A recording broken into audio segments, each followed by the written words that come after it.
मंगल पांडे को 8 अप्रैल 1857 को फांसी दी गई थी। स्थानीय जल्लादों ने मंगल पांडे को फांसी देने से मना कर दिया था।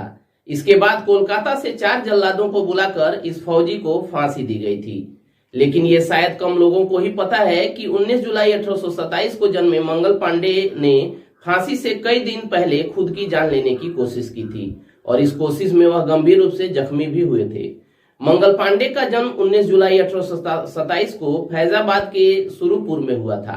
हालांकि वह मूल रूप से यूपी के बलिया जिले के नगवा गांव के रहने वाले थे। बाद में वह अपने गृह जनपद बलिया आ गए। 1849 में 18 साल की उम्र में वह ईस्ट इंडिया कंपनी की 34वीं बंगाल नेटिव इन्फेंट्री में सिपाही के तौर पर भर्ती हुए। दरअसल 1850 के दशक में उत्तरार्ध में सिपाहियों के लिए कई इनफील्ड राइफल लाई गई। कहा जाता है कि उसकी कारतूस में गाय और सुअर की चर्बी मिली होती थी। इन कारतूसों को मुंह से काटकर राइफल में लोड करना होता था। यह बात हिंदुओं के साथ साथ मुस्लिमों की धार्मिक भावनाओं के साथ खिलवाड़ थी। आखिरकार मंगल पांडे ने 29 मार्च 1857 को विद्रोह कर दिया। तब वह बंगाल के बैरकपुर छावनी में तैनात थे। उन्होंने कारतूस का इस्तेमाल करने से मना कर दिया और साथी सिपाहियों को भी विद्रोह के लिए प्रेरित किया। उन्होंने मारो फिरंगी को नारा दिया।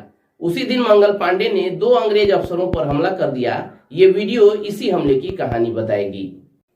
ये साल 1857 के मार्च महीने की 29 तारीख थी। मंगल पांडे 34वीं बंगाल नेटिव इन्फेंट्री के साथ बैरकपुर में तैनात थे। सिपाहियों में जबरन ईसाई बनाए जाने से लेकर कई तरह की अफवाहें फैल रही थीं।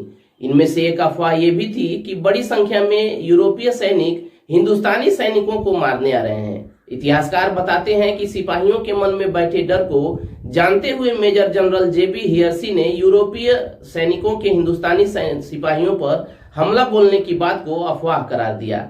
लेकिन ये संभव है कि हियर्सी ने सिपाहियों तक पहुंच चुकी इन अफवाहों की पुष्टि करते हुए स्थिति को बिगाड़ दिया हो, जिससे आतंकित होने वाले सिपाही 34वीं बंगाल नेटिव इन्फेंट्री के मंगल पांडे भी थे।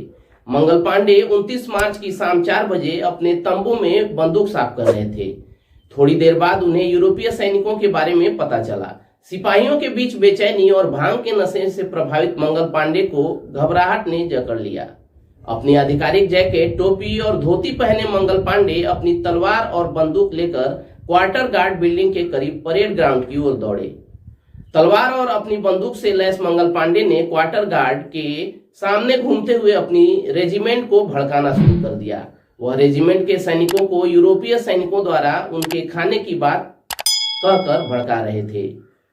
सार्जेंट मेजर जेम्स विल्सन इस सब के बारे में जानने के लिए पैदल ही बाहर निकले और इस पूरी घटना के चश्मदीद गवाह हवलदार शेख पलटू के मुताबिक पांडे ने विल्सन पर गोली चलाई, लेकिन ये गोली विल्सन को नहीं लगी।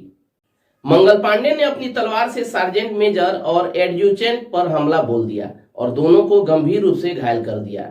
इसी दौरान अंग्रेजी सिपाहियों ने मंगल पांडे को चारों तरफ से घेर कर पकड़ लिया, जिसके बाद मंगल पांडे ने अपने सिपाही साथियों को गालियां देते हुए कहा, तुम लोगों ने मुझे भड़का दिया और अब तुम यहाँ पर गाली देते हुए कहा मेरे साथ नहीं हो।